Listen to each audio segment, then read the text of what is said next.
I can't believe it's taken this long for me to hear about this story. Maddie had her past life regression session with Myra like almost 2 weeks ago. And we have just both been full on move mode, which is why we had to skip a week. So we do apologize for that. Maddie moved cities and I did a big move. And yeah, it's been crazy busy. Hence the plain backgrounds for both of us. We're still in flux in moving, figuring all that out. Mads, we have hardly talked in the last 2 weeks.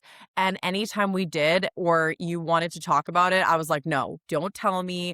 I want to live react. I want to hear it when the listeners are listening to it for the first time. But I've just been so excited. It's been so hard not to tell you because immediately after I wanted to call you and be like, dude, oh my gosh, the plot thickens. I know. Okay, this is so crazy. So for those of you who don't know what's going on, this is a part 2 episode, okay? So go back and listen to part 1 where we're talking about past life regressions. I explain my story. Maddie explains her spontaneous past life regression that she had a couple of years ago that left her feeling very raw, very vulnerable. The emotions were still very present in her body, and Maddie, you described it as you had to kind of shelf it and push that aside and not go there because anytime you did go there, the emotions felt so real connecting to that past life. And so this is a part 2 where now Maddie has had a past life regression session with Mayra, the same regressionist that I saw years ago.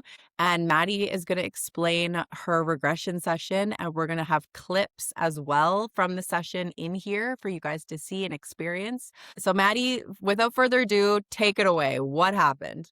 Okay, first of all, I'm so excited for Myra's episode because now she's my hero. She is so amazing. So I cannot wait to see how she got into this and just like her side of things as well, because we haven't really talked about it since. I would just love to hear her perspective because what a fascinating job to sit and basically hypnotize people into incredible breakthroughs. I remember leaving the call and I ran downstairs and I said to mom, you have to do this. Why is this not more popular? You know what I mean? And a lot of me was like, I don't want to put this out there. It's so personal.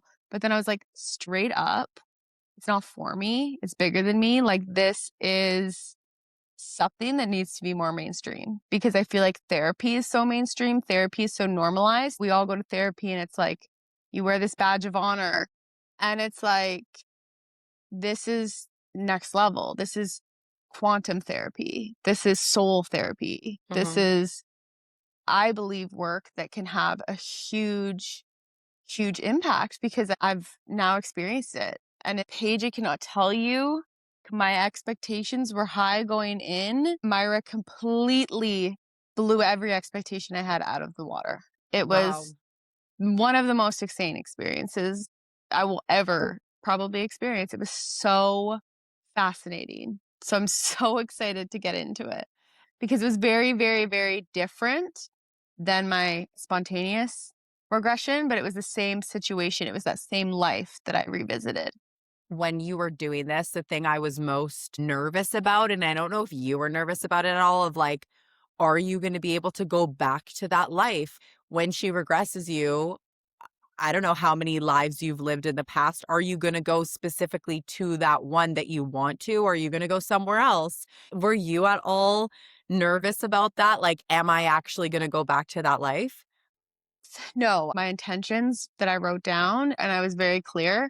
My first intention was that I wanted closure on that life because, we talked about in the first episode for this series, I felt like I was robbed of a life. I felt very angry that that life came to a close, and I found myself thinking, I want to be in that life. I was putting that life on a pedestal, and I got exactly what I needed to take it off a pedestal and get closure. And I think your intention is so important because I was like, this is what I want. I want closure. And I think based on your intention, everyone's past life regressions look differently, I would suspect, because mine was very focused on showing me a darker side of that life and showing me all the things that maybe I didn't realize or just a greater perspective, and like an analogy to explain it is like in the spontaneous past life regression, I saw a movie trailer. And you watch a movie trailer and you're like, oh, I feel like this is what the movie's going to be about. And then I feel like my professionally guided by Mayra past life regression was a feature film. I didn't really know what to expect based off the instructions, because the instructions, you get a full list of like, don't wear black on the day of, don't consume alcohol, don't consume cannabis, don't smoke or vape, do this guided meditation 8 times before your session. We'll do a video on social media that shows like how to prepare for it, because I thought that was fascinating. But I did start doing these meditations that were very, very deep meditations. And I think maybe if you're someone who's not super into meditation or haven't had that experience before, it's a practice so that it's not as a jump to get to it, because it's a long process to get you into this hypnotic state that Mayra puts you through. So you go deep, deep, deep. And you asked me about fears. The only fears that came up when she was putting me in the hypnotic state was, what if I don't see anything? What if this doesn't work? What if Right. I have all my hopes up that I'm going to get all this closure, this is going to be emotional breakthrough, and I don't see anything? And so if you're going in with that fear and you're in the hypnosis, and I was thinking like, okay, don't think about that. It's going to work. It's going to work. But I was questioning, and I wonder if that fear coming up, trying to protect me from, you know, Mm. I don't, but it did work. It did work. Okay. One thing I will say, which Mayra talked about, is it might start by seeing something, but then she does all the work to ask you questions. And once you start talking, it just flows out. Mm. So it's almost like you have to just trust the process. And she's an amazing facilitator that I felt so guided. I didn't need to worry about that. And once we started talking about it, I realized, oh, she's leading this. I don't have to worry about if I'm not going to see anything, because she knows how to hold the space and she knows how to pull it out. So I felt so insanely safe and guided. She takes you through the session, which we're going to get into, and I can't wait to tell you, Paige.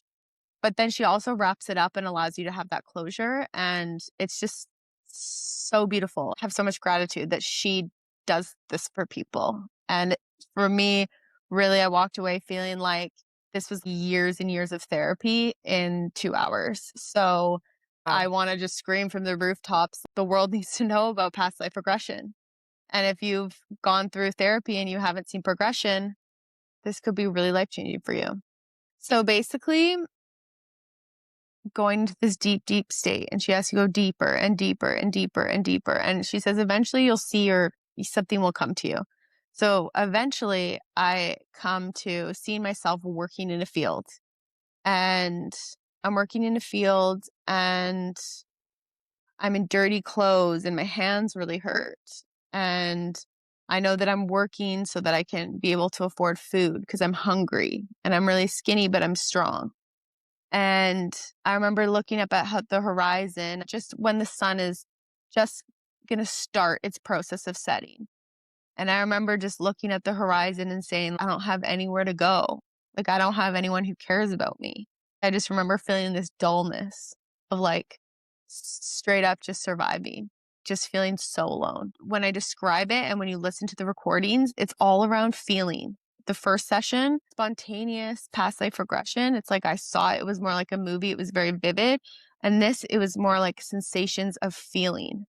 So like when I'm describing things, I'm describing what I'm feeling. Or if I see my mom, I'm describing what my mom's feeling.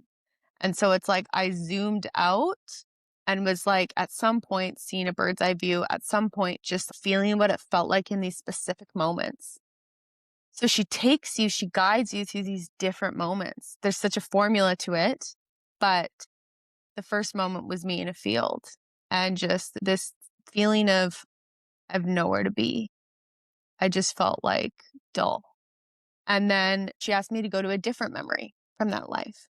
Oh, well, I'm kind of like a squatter in a house, medieval times, with these kids, and I'm just an orphan. And I'm sitting next to a fire, and I'm mad. I'm with these 4 other boys, and the other boys are playing and laughing. And I remember thinking, like, what do you have to laugh about? we don't have anything good in our life. We don't have anything to laugh about. And I was very serious and very sad. And I remember just sitting, I had a little ball to put my head on, and there was a fire, and we were kind of in this makeshift space over a shop. And so, yeah, we were orphans. And then she asked to go to an earlier memory. That first memory and the second memory, do you know how old you were? Did you almost go back in time with that second memory in that life? I was a kid. It's hard to know what age, like 11, 12 kind of thing. Were you a kid in the first one? Yes. Okay. So I'm a Okay. kid. Okay. So I go back and I'm in a field and I'm in a kid. Okay. And then she has to go back, and then I'm on bird's eye view in this room. And again, this is like medieval times. It's like cobblestone. It's like stone walls. Because she says, go back to a time with your parents.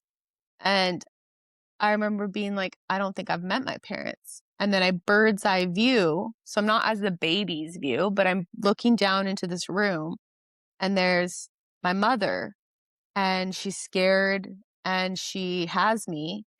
I just remember feeling the sense of her feeling like, I don't want this. That was a burden. Like, what am I going to do with this? How am I going to get rid of this? This is a mistake. And she was young. So I don't know what the situation around, but like she was with someone else in the room who was also like, this is a burden. Let's get rid of this. So then I know that I was left, that I was unwanted, that I was a mistake, that I wasn't meant to be born. And I even got the sensation of like, I think she may have tried to suffocate me peacefully, not in a way of I want to harm this baby, but more like I want to get rid of this because I don't want this in my life. I don't want to hurt the baby, but I just want to get rid of it. And I felt her fears and her shame, and I didn't take it personally. I'm like, I get it. You're a kid yourself, you know? I don't know what the situation was that brought you here. It could have been horrible, you know? But she was just like, I just need to get rid of this. And so I understood why I grew up as an orphan, obviously. There was something that went on, and I don't know how I was raised because I then fast forwarded to a later time in my life, past the age that I would have been from the first two flashbacks. It's kind of like a flashback because she's pulling you, and then all of a sudden she's asking, what do you see? What do you do this? And the more detail you give, the more it comes. She's like, describe everything you're feeling. But the fourth one I went to was when I met my quote unquote mentor. And I was working in a field, and he came up on a horse. He was recruiting me. He said, if you join this army, whatever, I don't like it's hard because it's not words. It's not like I heard him say this, but like I see him and I see him watching me, and I remember him staring at me and like glued to me. And I remember just being like, why is he so interested in like what I'm doing? It was a time I understood it to be a time of like, people like him on a horse don't talk to raggedy kids. You know, I felt dirty. I felt worthless. I felt embarrassed of where I was from. I felt embarrassed that I didn't have anyone. This is He so t- sad. right? So it's like Yeah. girl, it gets sadder or it gets weirder. It's a really weird story. Well, it's interesting, like just coming from the context of like before you had this regression session, you almost idolized that life, being like, I liked it more than this life. So just with that context that we all have from last episode, hearing what you're saying, it's kind of like, whoa, this was actually a really sad life. So anyways, keep going, keep going. This is so fascinating. Strap in, everybody. Get your Kleenex. So then, have this memory of him being like, if you come with me, you'll get a warm dinner every night. And at the time, that's all I was working for. It's like my whole life revolved around me getting money to get food. And that's why I felt like, wow, my life is worthless. Like, it's such a sad life. And it was so lonely. I was fully alone. I didn't have anyone. And just so you know, when I'm doing this, I'm bawling the entire time. I'm literally just crying because like you, I'm like, I feel so sad for myself. Right, like you as the viewer, Maddie as the viewer of this past life that you've had, you're re-feeling the emotions and you're just crying as you are re-experiencing these Yeah, and things? it's the weirdest feeling because it's like this feeling of like, "Oh, I remember this." But then Mm, it's like it's so weird because I don't. Like, the story feels foreign, but then, like, the emotions, I remember this. I remember these feelings. It's this weird, when you have deja vu and you have, like, that weird feeling, you're like, "I remember this." It's 2 hours of that. So crazy. Yeah. fascinating. So then I think she said, "So what's your answer? Did you go?" And I was like, "Yeah, I didn't really think." I was just like, "Food, I'm in." I was so vulnerable. I don't have anything better. It's not like I'd even say bye to anyone. I could leave now. I didn't like the guys I was living with. They didn't understand them, and I feel like they were, it's almost like they weren't feeling sorry for themselves like I was. Like, he actually asked me to meet him a different day. He gives me money for food and he asked me to meet him a different day and he'll come collect me or whatever. And one of the cells he had too is like, you'll have a community, you'll have brotherhood. And it was super attractive to me that all of a sudden I was going to go from like the lowest class to like a really good class, because the class they're in, they live in nice places, they eat meals, they're very respected. And I remember just being like, that was another thing, is like, whoa, to be a soldier, to be a warrior, to train with them, to be a part of their group. Hey guys, we are going to go ahead and insert a clip from Maddie's professional past life regression session with Mayra right now, just so you're aware. None of the content from this 10-ish minute clip has been altered or edited. The only thing that's been edited down is the gaps between questions, because in this hypnotic state, it takes time for the picture to reveal itself. And so in an actual session, there can be long gaps of time in between what Mayra asks and then what Maddie says as the story is unfolding. So in the interest of time and attention, edited down those gaps. But other than that, this is a 10-minute clip, exactly how it played out with Mayra in Maddie's past life regression session. Take a listen. All right. Let's move ahead. We're going to move ahead. How does your life change? What changes? Let's move to an important day, something very important that is taking place in this life, allowing the memories to form. Be there now. And now people like me, like no one, I'm hanging out with a group of people and I remember being so happy that they don't know where I came from. Like they don't know how much of nothing I was. I have new clothes and I'm in this camp or this, I'm in this big, nice room with eating meals with all these guys, with all these like older, uh, not older, just a little older than me. Mhm.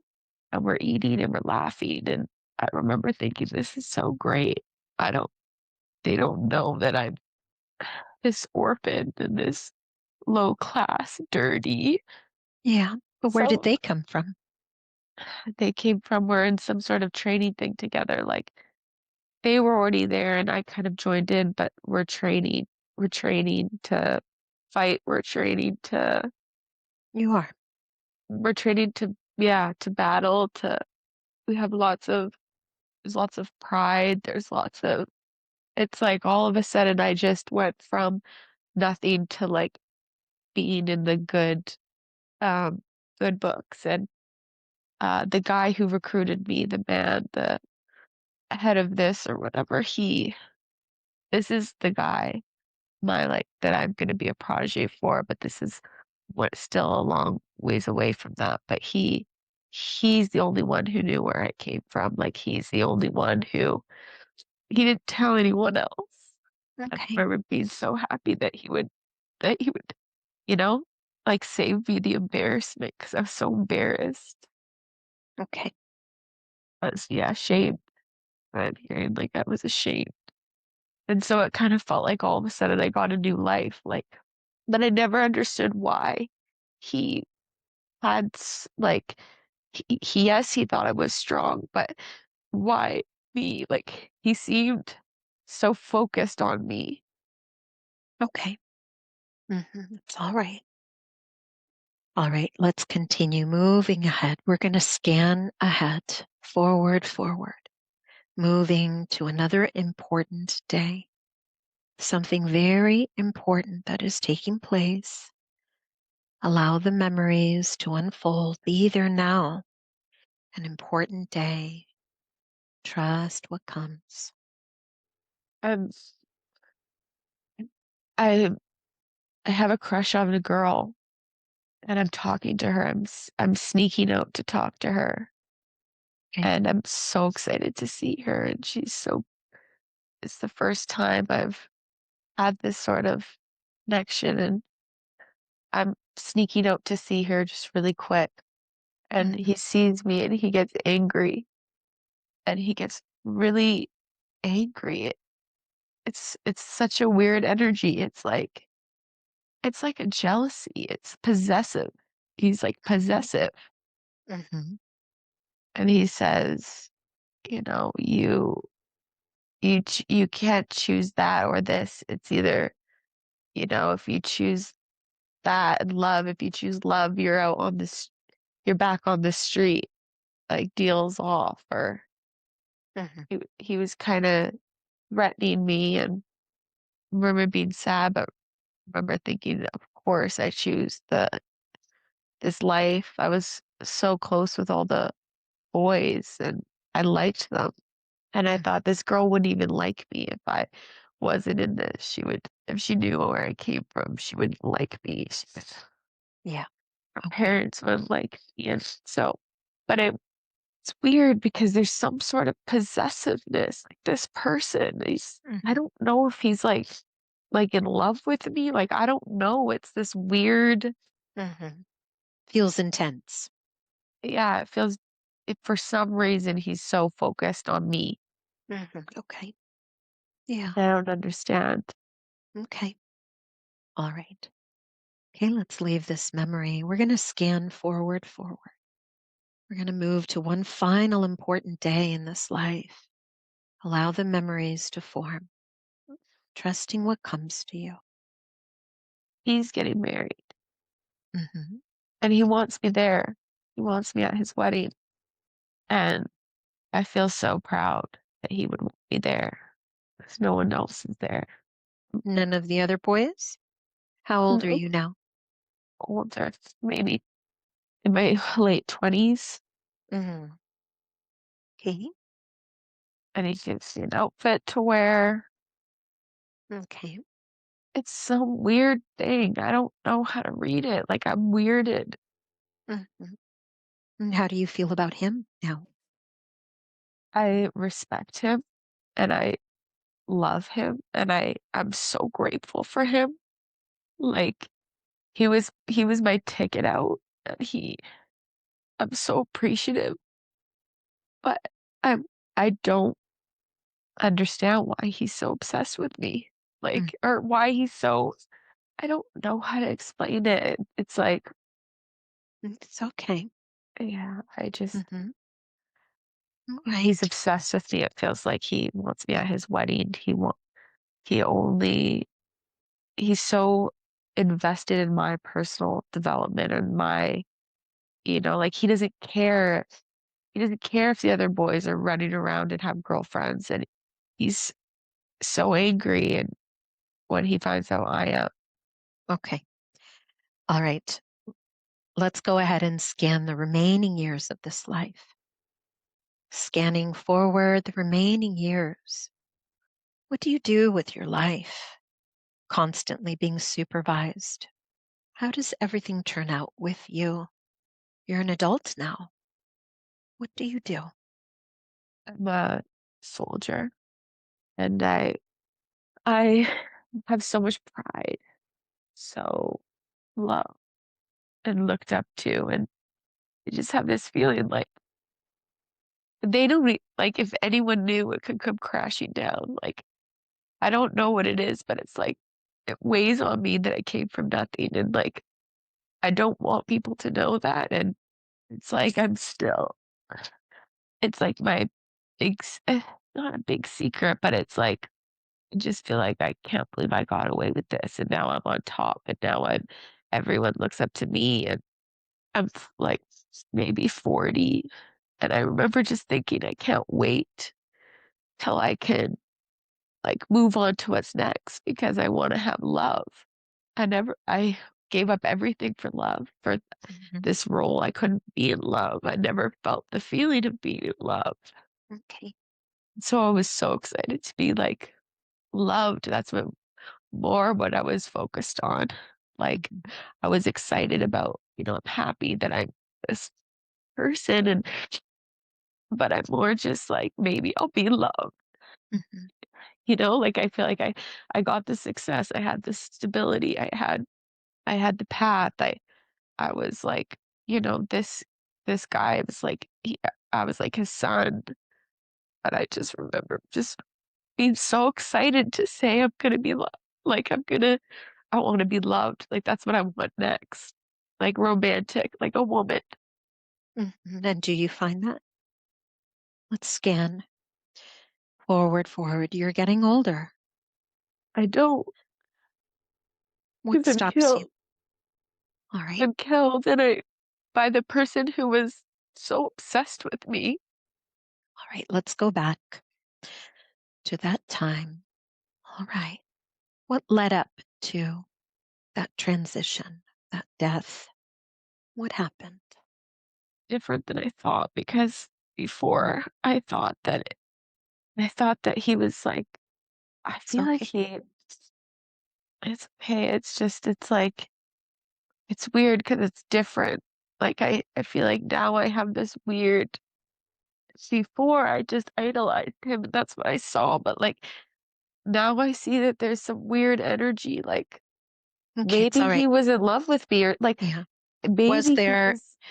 was there any physical contact between you and him? I want you to scan the life. Anything at all? Did you ever have any private moments where there was any physical contact between you and him? I remember him touching my shoulder, Hmm. or him touching my shoulders, and look, Hmm. just more so how he looked at me. Okay. It's so weird because before, when I did this, like I thought that he was. I saw the good in him, but now I see maybe more of the bad. Like Hmm. Yes. I Okay. don't think I saw at the time that he was obsessed with me, but I think only now watching it, I feel like it's weird. Like I don't know, at the time I just thought, why are you so obsessed with me? And maybe I just thought maybe he reminds me of him. Like, maybe Hmm. I remind him of him as a younger boy. But now that I feel like I'm almost watching it, I think it's like my perception now is that it's weird. It's like, why are you so obsessed with this kid? Okay. Yeah, I don't know. And maybe jealousy to me wanting to like be loved. Like I Mm. almost feel like it was like he didn't want someone else to love me. Like he didn't want me to fall in love. Okay. All right. And so let's move to that last day of your life. No discomfort. If you want to, you can float above it and just tell me where you are. Who is there? Who is with you there? Just him. Hmm. Where are you? Maybe someone else who saw it in the corner, like a help, like maid, maybe. Okay. Like we're living good. We're living nice. We have help. So We're you live wealthy. with him and his wife? You live with them? We all kind of live together. We all kind of live together. I don't live with him, but I live in the Okay. same puddle. Like it's almost like the same Hmm. area. Yes. What do you think his position is? He seems very important, relevant. Important. Like Yeah. What head is of his position? He's head of what? head head of head of protection, head of us, like head of our Mhm. like soldiers, like Yeah. we're Mm, like we're on horses and but yeah. we're and we have So it's shields, but he's so the head. military. Yeah, like yeah, Mhm. he is the head of what we do, how we train, how we Okay. fight. Yeah. And who do you think he reports to? What comes to your mind?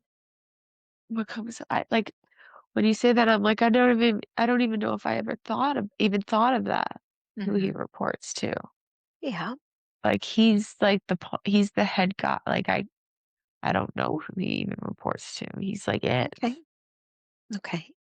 All right. So we are there in that last moment. You think that there is a maid in the room. What is it that you're doing there with him? What are you discussing? What's happening there? He called me to his room. What room is that?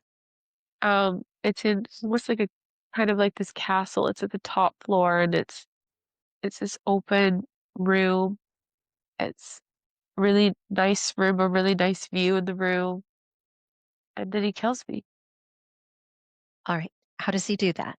Walk me through it. You're walking into the room. How is he positioned? What does he kill you with? Do you see the weapon? I don't see the weapon until I see it in my stomach. And it almost I'm confused. Like I don't know what I did. I'm trying to think back to what I did, and I think that maybe that's when I think, oh, he did it for this, but I don't think that's why he did it. Yeah. I don't think that's the reason. I think that that's what I was thinking in the moment because it made no sense, and that's the only way I could justify it because I knew how much I thought he was kind of like we were son and father. Like that's how I saw our relationship. But I don't think that's how he saw our relationship. I think he might have been like Mhm. his intentions were good, like maybe he was creepy. He didn't do anything. All right. Let's rewind. I think maybe he thought that it was too much, like it was too hard for him. Okay. Just let's pause here. Okay. There's a lot of theories running through your head, but there Yeah. is a reason and there is a truth here. And I want to uncover the truth. So I want you to just let go of all these theories. Just let it all go. When you walk into the room, let's go to that when he calls you into this room on the top of the castle with the view. What sort of conversation is taking place? I want you to just pause here. Open your heart. Listen. Why has he called you into the room? I'll be in the room to kill me, but he told me that it was because we needed to talk about something Okay. about related to because I was senior. Like I had been like promoted and I was close to him. Yes. And I thought I was gonna be him, but he I know why he killed me. Hmm. He was so scared. He felt he felt romantic towards me. He felt obsessed with me. And he didn't want it to get and it had not he had been able to control himself, but it was getting harder for him and he didn't like that he had these like urges and he killed me Okay. And he stabs you where? in the right at the top right below my chest and I'm wearing armor and it's right he knows exactly where my chest armor ended and my like stomach armor he cut me yeah. Okay. All right. And so let's just rise above that now. Just float right outside your body, just floating above it. And I want you to look down, just look down at this last memory here. What do you see down there? What do you see happening with you, your body, and him? He leaves. He's upset. He asked the person to take care of it, and he leaves, and doesn't look upset. He's sad. I don't think he didn't want to do it, but he couldn't live with the feelings of how he felt towards me. Mm. And I think it was getting in the way of he didn't he was so scared of how much he loved me almost or like he didn't want it to go further. Like, but he Okay. knew he was being possessive, and he knew. But I feel like my first thought is like, you're gonna do this before I get to fall in love. Mhm. Okay. Because up until that point, he's kind of the only person I experienced love, and then he killed me, but I wanted love from a woman. Like, Mhm. Yes, yes. Okay. All right. So take a breath. Just take a breath. Let's rise above it. We're going to leave this life now. Just leave it. Letting go, just releasing. Letting go of all that tension, all that sadness and grief for this promising life. And just rise higher and higher, feeling your soul ascend. Oh my gosh. And I just have to point this out too. He was into you and he finds this poor kid who has nothing else, orphan, no food. He Super saves you, vulnerable. so vulnerable. And now you're in this like immense, you have so much debt towards him, right? And Total. there's And he such has a a secret. and there's such a exactly like he's got your secret. He knows where you come from. There's such a power imbalance. Wow. Oh my gosh. It was just like, all of a sudden I'm like, oh, it had nothing to do with me. It was his own issues. And I was so naive to it. And I had no idea. And it made me so sad. Like, I'm like, it made me understand like status was a huge thing there. You know, if you're born from a bad family, you're like, these people wouldn't even want to talk to you. It was such a interesting perspective because, you know, I just don't feel like, thankfully now in North America, you know, you have that kind of structure. I know in different parts of the world, India, is it class or caste? The caste system, The caste system, yeah. and it's interesting. We don't have that, but we do. It's almost like this unspoken thing, right? Of status and money and what you come from and what you've It's true, but experienced like in your education and things like that. It's hard to look at society now and say that that doesn't play a factor in things. it doesn't, but if someone had a rags to riches story, they'd be an influencer selling it to people. And you know what That's I true. mean? You're Like, right, right. you know what They I wouldn't mean? be It hiding doesn't it. really matter. It's not like all of that would go away if you found out we were poor. It'd be more impressive. So, what a sad life. Just like you said, I was in such a vulnerable position and he just took advantage and he made me feel special. So I feel like that showed me like, you know, my death, I took it so personally. Like in the first spontaneous past life regression, I was like, how dare he do that to me? You know, knowing our relationship from my specific viewpoint, he could never do that. It hurt so much because I thought our relationship was very different.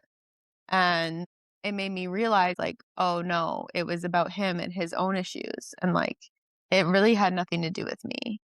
If anything, he was so obsessed with me and killed me because it scared him or that he didn't have control. It wasn't, I guess, a knock to me being worthy. So it made me less angry because I'm like, wow, he's really messed up. So it was like, I literally was like, wow, I'm happy to leave that life. That's sad and creepy. It was just like such a good lesson. And one of the biggest lessons from that is like we perceive based on our viewpoint where we're standing, and you judge others based on where you're standing and how you'd react and what you think is. But the reality is, someone is in a completely different viewpoint, has a completely different perspective that you may or may not know. And I feel like that was very telling to me around love, even. You know, it's like I've just been so trusting and so naive instead of being like, okay, you need to be a little more discerning. You're not this vulnerable kid who people can just take advantage of you. You know what I mean? You have to be more discerning. You're saying in this life. Yeah, like that was one of the many lessons that were taken away. Mm-hmm. But the biggest thing probably was I cried for 2 hours straight. Every single scene, I'm sure you can hear in the recordings, is me crying. It's like I'm describing it while crying. And it's like one of those things where it's like, how you feel so good after a long cry? Like, I feel like I like Mhm. quantum cried. And then I was like, whoa, this underlying like sadness or like heaviness that I've been carrying just felt so much lighter. I was like, Wow. whoa. It's so crazy that our past lives can impact us in this life, and we have no idea how or why and in what level. And I started to draw different parallels like, oh my Okay. gosh, this makes sense. One of the things is that I have always in this life as Maddie had such a soft spot for kids who are starving. When I donate at Christmas, I just donated to like 2 charities that are around starving kids. That's It's the true. saddest thing I could possibly think of. Yeah. Whenever I think of a kid going hungry, could bring me to tears. It's interesting because I didn't even think anything of it because I've always been very blessed in the sense that my parents have always provided for me. Then why do I have this sadness around starving kids? Oh, then after this, it's like, wow, because in another life, I was a starving kid. I was so skinny and my life revolved around getting food and I felt so abandoned and it felt so just so sad. And then also other things like I also think I've always just loved sad music and resonated with sad music. Even when good things are going on in my life, I'll listen to sad music. I would always like that and sometimes cry to sad music. And it never made sense. Why am I like yearning for this? Oh, it's because I had all this sadness in me. I carried this wound, especially because it was unhealed at the time of this unworthiness. And I think at one point in the session, this feeling of unworthiness comes out. And it's ugly and it's sad and it's raw and it's like, I'm not worthy. But it also gave me that like huge compassion because it's like, for me, it's so hard on yourself. You always hear like, oh, it's 'cause you don't think you're not worthy. You don't think you're not worthy. And I'm like, well, I do feel like I love myself and I feel like I pump myself up and I feel like I had healthy parents and I feel like I have a great community, but I still feel this feeling of unworthiness. And I think what this unlocked is like, oh, this is baggage of unworthiness that I'm carrying. And of course, someone who grew up without parents, an orphan, then was basically like saved by someone, thought they had it all, and then killed by that one person. Of course, you're going to feel this sense of like, I'm a nobody, I'm worthless, I'm unworthy of love, I don't deserve love, I never received love. Of course, you're going to have those feelings. So that was a whole other layer too. It was like, wow, okay, I can see where that would come from. So do you feel like through this experience, you did receive healing and release what you intended from this session? Yeah, for sure. Because I think, first of all, the perspective made it way less painful, right? The perspective of like, oh, wait, it didn't have anything to do with me. I took it so personally. Immediately, I was like, wow, my death actually wasn't that sad because the whole story was sad. So the death was an ending. In some sense, it's like the death saved me so I could live a better life. I think because I had climbed and I was doing better than I was, I thought, oh, it's a great life. No, it was like went from a shitty life to like a little bit better life, but still shitty. So, in that sense, it definitely felt like, okay, I don't have this wound of like betrayal of because now I have the perspective that, it never was what I thought it was. So, how could I take it so personally? Once I saw the perspective, I was like, wow, there's not as much pain there. So I had healing there, but then I also felt like I healed the unworthiness because I saw myself with this innocence and I saw myself with this, oh, no wonder you have this. Like, I will say the session wraps up and she then takes you away and she took me after my death and it was beautiful. She took me to my guide. She called my guides in. They surrounded me in love. It was amazing. And they reminded me that even through all that really sad life, I have always had love. I've always had a team here that's like, has me so unconditional love. And I remember thinking, like, at the end of that life, that was my one shot to love. That was my one shot. And she took it away. So, yeah, I was really sad about that. When I was surrounded by this group and having feelings of like, oh, I lost the chance to have like a great love. I felt like a future or past or something soulmate energy come in and almost like laugh at that, or like not laugh at it, but be like, you don't even know you're going to have amazing love in life. And I feel like that is a soul that I have this amazing love with. And it made me realize, okay, yeah, it's a soul journey. It's not a human journey. We're on a greater soul journey.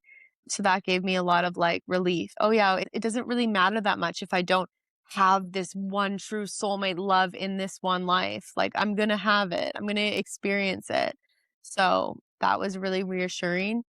And then to top it all off, she fricking brings in a mediumship reading at the end. She asks if there's anyone from my past over to come forward. First of all, I'm like so blown away by this. I just had a whole past life regression, all these scenes, bawling, feel like this amazing emotional release. Then she does this healing where she like brings in people and shows me that I had love and creates that closure. Then she asks if anyone wants to come through. And I'm like, girl, you are an angel. Like, what? This is your offering? It's like quantum healing, mediumship, hypnosis. It's therapy because she's Wow. talking through it with you. But then she brought in our Papa page. Papa? Papa. Did you ask, or were you like, whoever's there? She just said, whoever wants to come in, and then asked, who do you see? So I got like that soulmate vibe, which at first I thought was my guide. Like I just could feel the energy, right? It's not like you feel the people. So I was like, oh, that's my guide, but he's going by a different name. But then I realized, oh no, that's a soulmate of one life coming in and being like, it's okay, honey. Like you're going to get it. We're going to be soulmates in a lifetime. The second one was Papa. And Papa had such a good message. And I told Mom, and Mom loved the message too, because he's our mom's dad. But he had lots of really good wisdom to share with me. What did he say? So at first he said, again, I can't stress enough, it's this whole experience, it's beyond sensory. Like it's more feeling, sensing than words. But the message that I got from having his presence and his face and his sensation and the energy I was getting was like him kind of holding up a mirror, like the qualities that he really liked about himself in his life as a papa to us. I share a lot of those qualities. I have a very lighthearted side. I have a very like silly side. All of these podcast episodes I've been on have been very heavy. But people who do know me in my everyday life, I'm very silly. I'm very jokey. I have a lightness to me, right? But then I also have a heaviness to me. And he was saying, you have this gift that I have, and let my life be a reminder, like, it doesn't really matter. And I lived this human experience life very light, very fun. Nothing really fussed me. I wasn't worried about judgment. I wasn't getting stressed. And like he was like this crazy guy, for better, for worse, like spontaneous and like didn't always make the best decisions and just lived life, but he never had fear and he never had judgment of himself. And he was kind of reflecting back to me like, that is something you can learn. We do share this side to us, but you can take it further and you can even like lean into that more and not take things so seriously and lean into embody that fully instead of embodying that half time. You know what I mean? Because I do feel like I had this sadness, but then I'd also have this jokiness. So it was clearing out that so I could embody this more. So that was really cool. Wow. Yeah, it was really, really awesome. Aw. And then I did not want it to end. Like, honestly, when it was like ending, she was like, pulling me out. I remember just being like, no, I want to stay. Like, it's so fascinating. It's so fascinating. I don't know. Like, I was in a state where I was still, I have been in certain states that we've done, Paige, where it's like you listen to it back and you're like, I don't remember that. That's not what it was like. I remembered it. And I was almost like experiencing it as Maddie in that moment. Yeah. Like one thing Mom asked is like, did you remember it? Or did you have to listen back to remember it? And it's like, no, I was absorbing it. I wasn't asleep. I wasn't dreaming. I still was there consciously, but it was like I was so relaxed. Yeah. And I like gave up it was like releasing the need to control the situation and just Yeah. letting her take the reins and like doing its thing, like her guiding me and me surrendering. Obviously I was crying and I felt sad for this. And I could feel the emotions and Wow. isn't that crazy? Yes, that's so crazy. It's a complete 180 from what you thought It sounds like you had the clarity and that you completely got what you wanted of just seeing it from a different perspective, having that healing, having that release so you can move on and move forward. And I totally know what you mean. Experiencing that session with Mayra, I don't have to listen to it back to remember. I remember. I remember what I saw. I remember the memory more than just seeing a movie, because I think there's a lot of movies that I've seen 5 years ago and I couldn't recount what happened. But it's so vivid and it's like etched in my mind now when it's almost like the memory's back. I retrieved the memory. And so I get what you mean of it's vivid and you remember it and you just see it so differently when you see it from that bird's eye view. I think it's really fascinating the perspective shift that you noted of going through a life and having your own spin on it and deciding this person's like this and this is happening because of this, but then you experiencing and seeing this life from a bird's eye view from all the different vantage points and realizing that it was completely different than how you interpreted it. I think that's really fascinating. I think the biggest takeaway is like it has nothing to do with you. Like that was a recurring theme. Like when I saw my mom give me away, I was like, I'm not taking that personally.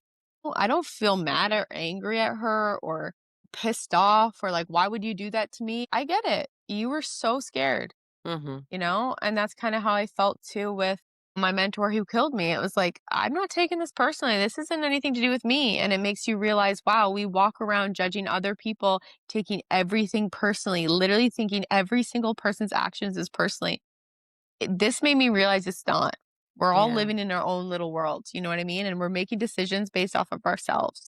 And so it had made me have way more self-respect and compassion because I'm like, anything that anyone's ever did to me, that's not on me.